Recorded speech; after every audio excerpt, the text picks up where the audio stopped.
Hey, welcome back to The Monitor. I am Peter Rubin, senior editor at Wired, and this week I am just overjoyed that Tom Cruise is back to do what he does best, and that is not to be Jack Reacher, and that is not to be in Rock of Ages. That is to save the world. Yes, he is back in Oblivion.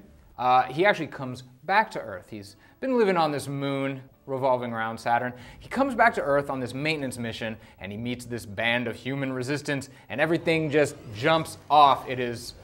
It's big sci-fi, and we've got Morgan Freeman wearing steampunk goggles, and you know there's nothing wrong with that. Or, conversely, maybe there's everything wrong with that, but I'm willing to overlook it. This is directed by Joseph Kosinski, who made Tron Legacy, so if your complaints about Tron Legacy was everything is too indoorsy and computery and there's too much Daft Punk, now you go outside and it's by M83.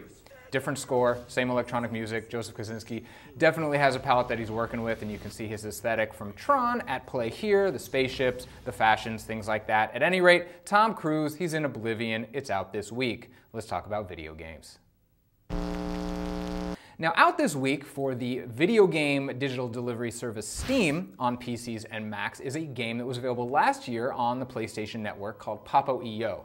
Not only is this one of the most fun video game titles to say in recent memories, it's also one of the most surprising. This game was informed by the game creative director's experience growing up with an alcoholic father. You play a child in the game whose best friend is a monster who is kind of addicted to these poisonous frogs, and when he eats them, he flies into a murderous rage. You can really feel the tension and the struggle of loving this flawed creature who may turn on you at any moment, but in their good periods has nothing but love and goodwill. It's really moving. If you like your games with a little bit of emotional heft, Papo.io is a great game in that broad category. It's available on Steam. If you don't think you have Steam, but you have a PC or a Mac, guess what? You do have Steam. It's a free download. Papo.io is not free. You're going to have to pay for that. But Papo.io, it's out on Steam this week. Give it a go. Great, emotionally satisfying puzzle game. Let's talk about music.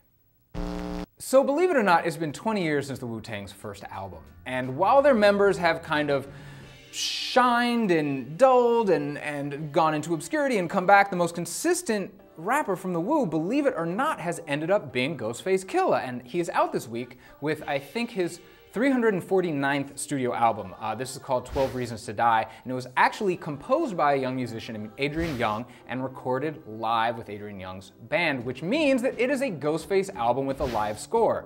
If you think about it, this makes a lot of sense. Ghost has always loved that kind of lush, soulful 70s feel in his production, and a lot of his best albums like Fish Scale and Pretty Tony kind of had that sonic backdrop, and 12 Reasons to Die is no exception. It's very much a vivid concept album-y kind of journey in grand Ghostface Killah style, but that is out this week. Ghostface Killah and Adrian Younge, 12 Reasons to Die. Give that a listen, but that is it for The Monitor this week. We'll be back next week with more pop culture goodness, but until then, inspirational catchphrase here.